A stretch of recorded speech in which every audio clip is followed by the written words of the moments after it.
प्रधानमंत्री नरेंद्र मोदी गुजरात के द्वारका में समुद्र में गहरे पानी के अंदर गए और उस स्थान पर प्रार्थना की जहां जलमग्न द्वारका नगरी है। उन्होंने कहा कि इस अनुभव ने मेरे सामने भारत की आध्यात्मिक और ऐतिहासिक जड़ों के साथ एक दुर्लभ और गहरा संबंध प्रस्तुत किया है।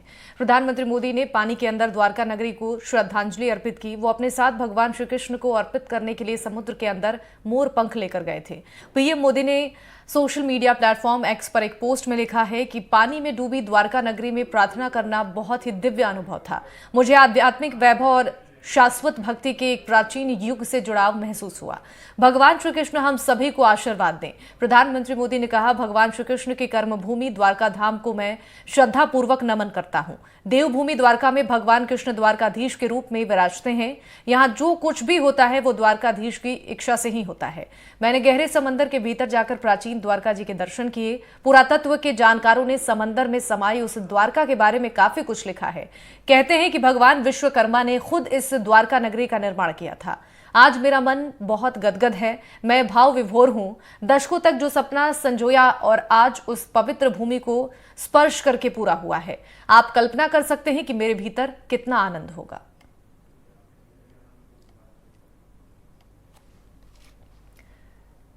तो गुजरात के राजकोट में प्रधानमंत्री नरेंद्र मोदी ने चुनावी सभा भी की। लोगों को संबोधित करते हुए उन्होंने तमाम बड़ी बातों का जिक्र भी किया और प्रधानमंत्री नरेंद्र मोदी ने दरअसल सोशल मीडिया प्लेटफॉर्म एक्स पर ट्वीट भी किया है और इस बात का उन्होंने जिक्र किया है कि आज मेरा मन दिव्य अनुभव से भाव विभोर है। और गहरे पानी के अंदर जब वो गए उस स्थान पर उन्होंने प्रार्थना की जहां जलमग्न द्वारका नगरी है। उन्होंने कहा कि इस अनुभव ने मेरे सामने भारत की आध्यात्मिक और ऐतिहासिक जड़ों के साथ एक दुर्लभ और गहरा संबंध प्रस्तुत किया है। प्रधानमंत्री मोदी ने पानी के अंदर द्वारका नगरी को श्रद्धांजलि अर्पित की। वो अपने साथ भगवान श्री कृष्ण को अर्पित करने के लिए समुद्र के अंदर मोर पंख लेकर गए थे। प्रधानमंत्री ने सोशल मीडिया पर पोस्ट कर अपनी भावनाओं को साझा किया है सबके साथ। दरअसल आपको एक बार फिर से हम बताते हैं कि इस पोस्ट में उन्होंने क्या लिखा है। पानी में डूबी द्वारका नगरी में प्रार्थना करना बहुत ही दिव्य अनुभव था। मुझे आध्यात्मिक वैभव और शाश्वत शक्ति के एक प्राचीन युग से जुड़ाव महसूस हुआ। भगवान श्री कृष्ण हम सभी को आशीर्वाद दें। प्रधानमंत्री ने कहा, भगवान श्री कृष्ण की कर्मभूमि द्वारका धाम को मैं श्रद्धा पूर्वक नमन करता हूं।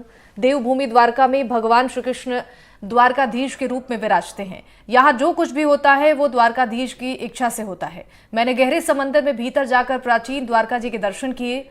पुरातत्व के जानकारों ने समंदर में समाई उस द्वारका के बारे में काफी कुछ लिखा है। कहते हैं कि भगवान विश्वकर्मा ने खुद इस द्वारका नगरी का निर्माण किया था।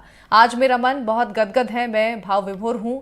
दशकों तक जो सपना संजोया आज उस पवित्र भूमि को स्पर्श कर ये पूरा हुआ है।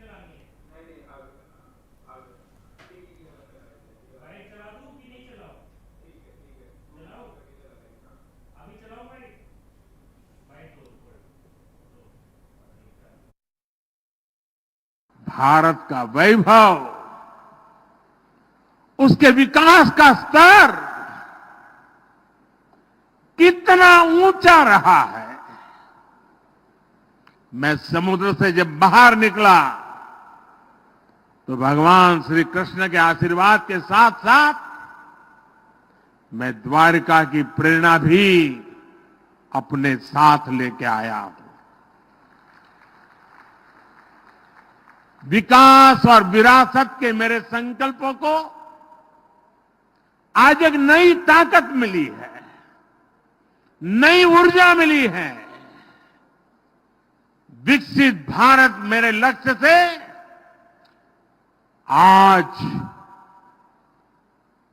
दैवीय विश्वास उसके साथ जुड़ गया है।